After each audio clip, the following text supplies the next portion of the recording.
نحاولوا نخليو شي حاجه اللي تكون متوازيه مع الشيء اللي خلاو جدودنا. هذا المحل اللي نتوما جالسين فيه راه ماشي جديد، هذا عنده شي 400 عام. عاودناه، ماشي جديد، عاودناه بالطبع، دخلنا عليه التحسينات الضروريه ديال اليوم. غير نبغي انه احفادنا واحفادكم جميع يكونوا دائما حافظين هذا البيت الشعر: تلك آثارنا تدل علينا فانظروا بعدنا إلى الآثار.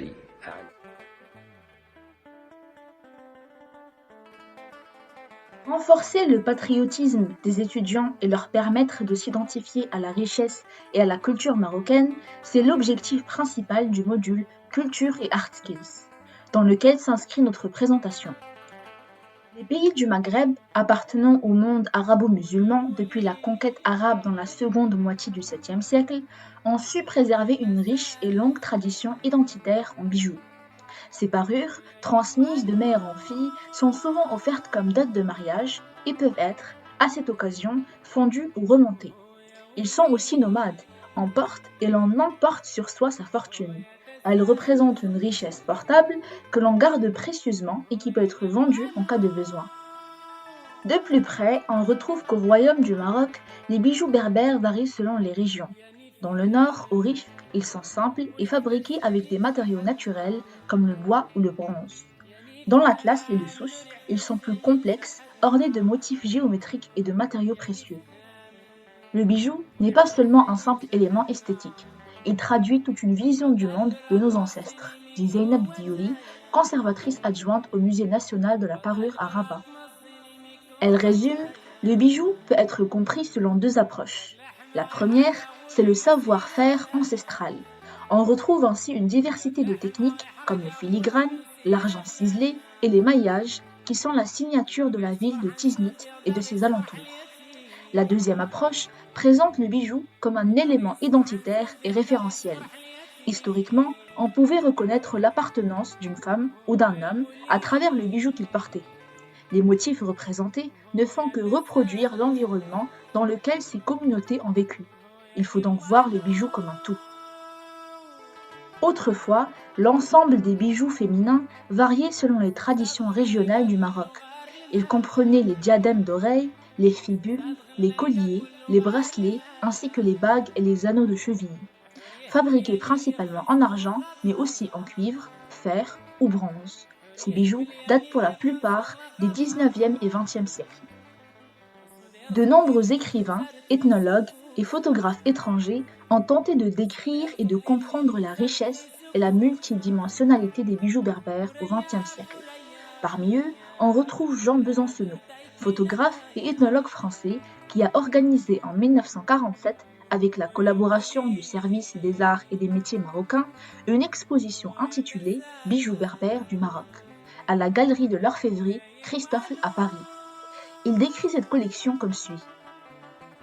Tous les bijoux sont ici d'argent, l'or restant l'apanage de l'orfèvrerie arabe citadine, mais on recherche l'agrément des perles de corail et d'ombre.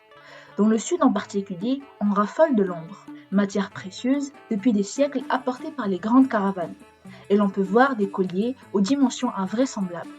La richesse s'exprime clairement en cette abondance somptueuse et les familles puissantes peuvent ainsi affirmer leur opulence. Autrefois, chaque groupe important possédait son noyau d'artisans, berbères ou juifs, qui s'attachaient à reproduire très fidèlement des motifs locaux prenant allure de marque de tribu. Il dépeint ainsi la femme berbère comme telle. Elle porte de nombreux bracelets, des anneaux de cheville, des bagues à tous les doigts, des boucles d'oreilles volumineuses et des diadèmes compliqués. Son cou s'orne de colliers parfois très lourds et dans certaines tribus, le torse entier est même recouvert de parures spéciales. Il faut dès lors considérer le bijou rural comme une extension de soi. Il n'est pas un ajout, mais une affirmation.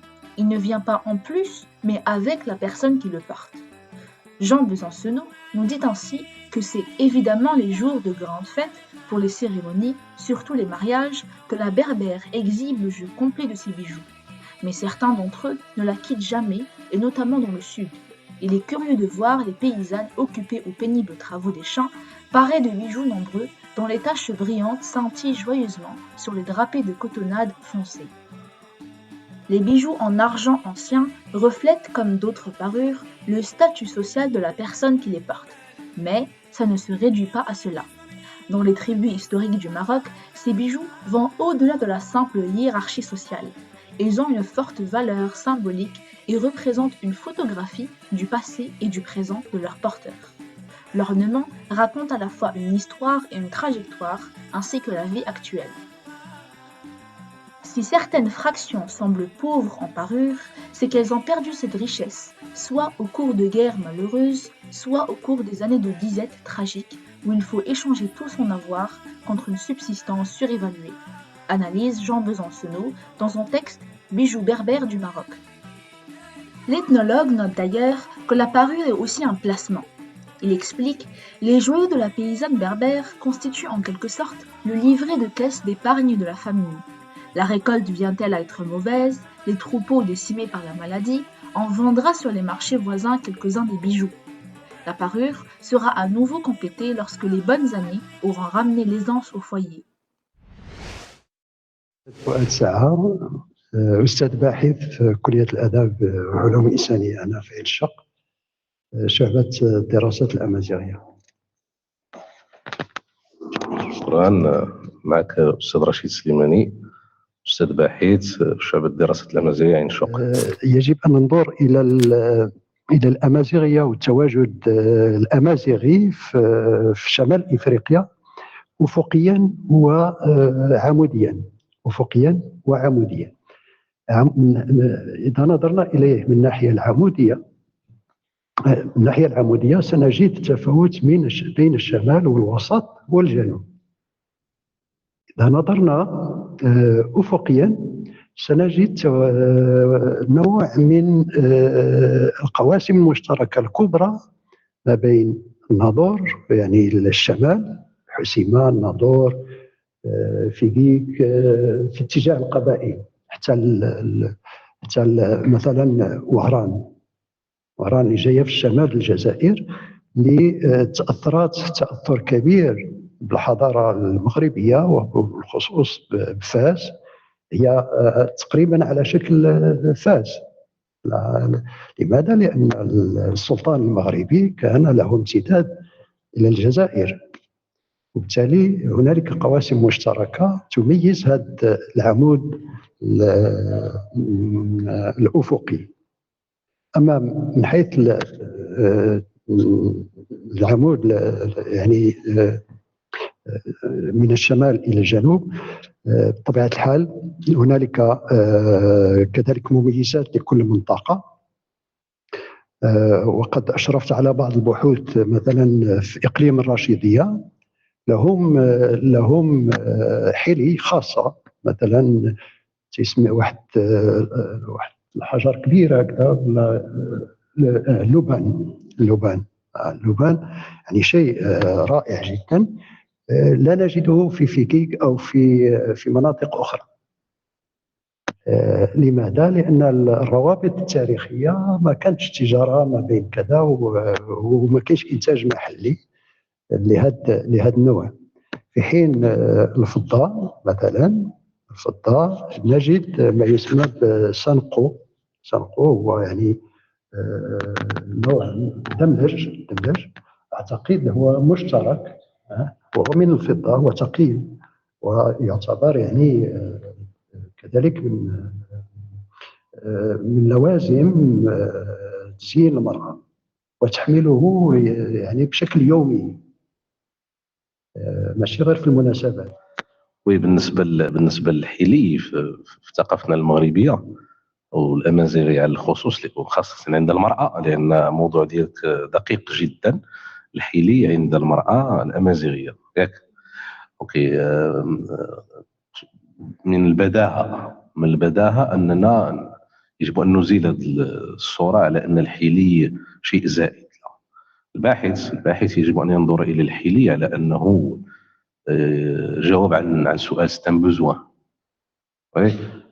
في إبداع في إرادة في وعي في هوية يعني في رمز رمز بالأمازيغية استوكم، يعني ستان سامبول. فيه واحد الدليل على علاقة الإنسان بالطبيعة. المرأة الأمازيغية كان لها قصب السبق وما زالت رائدة في الحفاظ على التراث المغربي. المرأة عبارة عن متحف متنقل. أنا أنظر إلى المرأة الأمازيغية يعني الأصيلة والقحة باللغة العربية الفصحى هي متحف متنقل في لباسها، في جسدها، أن الحلي جزء من مجموعة أشياء أخرى تابعة له، فهو من الملحقات. لا ننسى كذلك الوشم، لأن الحلي عنده علاقة بالجسد، بالوقوع ديال المرأة، وليس فقط للتزيين. لا، هناك قبل قليل تحدثت على أن الحلي يرافق الإنسان منذ الولادة. في ثقافتنا وفي عاداتنا الدري الصغير ملي كيتزاد كيكبر ليه الشعر شويه، كنقطعوا داك الشعر كنوزنوه، الوزن ديالو كنشريو ليه ذهب. وكاين وظائف كثيره للحيلي، انا ساذكر بعضها. كاين الوظيفه الكاتارسيس، التطهير بالمصطلح الارسطي. احنا في الصغر ديالنا درنا خميسات ودرنا خميسه، مفهوم الخميسه حتى الخمسه، السامبوليزم ديال هذا الشيء هذا. الخمسه عندنا في الامازيغ في تفراوس وفي المنطقه هذه خاصه تيزنيتر تعتبر الان عاصمه الفضه اليونسكو. ما بقى والو ان شاء الله تدخل اليونسكو. كاين رموز، كاين اعداد. مثلا سنطرح اسئله. الباحث حينما يتعامل مع موضوعات التراث المادي ولا اللامادي يجب عليه ان يطرح اسئله. لماذا؟ Le culte de la beauté est un élément essentiel de notre identité composite, tamghribite. Aujourd'hui à l'honneur, la beauté de la femme, spécialement celle de la région Sousse. En dépit des difficultés imposées par la nature géographique, la femme berbère, forte et courageuse, tient toujours à paraître belle et présentable dans toutes les situations. Les habits traditionnels. On commencera par la tenue du quotidien. Elle est constituée en principe d'une jupe longue, dite saya, généralement de couleur noire, certainement la plus adaptée pour s'acquitter des travaux ménagers et agricoles. On a aussi addel, c'est un châle assez long qui couvre la tête et les épaules. Pour finir avec idouken, sorte de babouche unisexe, robuste et adaptée à la nature rude. Quant aux tenues des jours de fête, on retrouve presque les mêmes articles, mais avec des tissus de qualité, généralement brodés avec tarj fassi ou tarj rabati. Ceci témoigne d'un mélange harmonieux des différentes richesses de nos régions. Comme vous avez bien pu le constater, le port des bijoux en argent massif complète et sublime l'apparence de la femme berbère. Ces joyaux ont une valeur très sentimentale. Ils représentent un héritage précieux, transmis de mère en fille. C'est aussi la dot exposée devant les habitants du douar lors de rites du mariage. On commence par le fameux bracelet, en argent massif, orné de pierres précieuses ou semi-précieuses. C'est une pièce très importante. Souvent, c'est la fille aînée qui le reçoit comme héritage. Tafoulout. C'est un collier ras de cou qui alterne entre des pièces en argent de fabrication artisanale et des grosses pierres précieuses appelées l'oban al-hur. C'est aussi considéré comme une pièce maîtresse de la collection des bijoux. Elle représente une sorte de continuité identitaire à travers les générations. En effet, chaque femme y rajoute sa propre touche avant de la léguer à sa descendance. Issersir correspond à un collier assez long. Il représente une succession de al-marjan al-hur et des pièces de monnaie en argent qui datent en général de la période de la colonisation. Tazra ou taounza, c'est un bijou de front. Le mot taounza signifie la frange. Il est constitué de pièces de monnaie en argent qui tombent sur le front, d'où le nom d'ailleurs.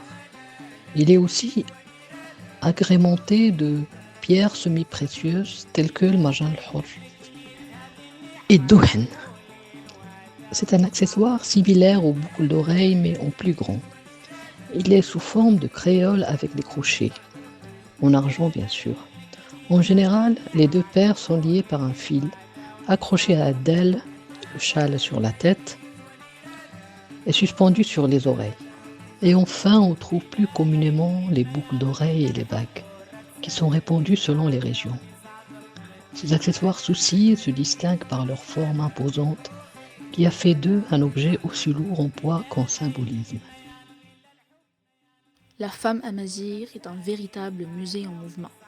Elle s'orne de bracelets, de boucles d'oreilles, de colliers, de parures, lourds en symbolisme autant identitaire, culturel qu'historique, et témoignant de son importance et de sa grandeur. Transmis de génération en génération, ces bijoux d'argent cantent les histoires d'antan et portent les marques des grandes lignées de femmes berbères amazighes, reflets d'un patrimoine riche et intemporel.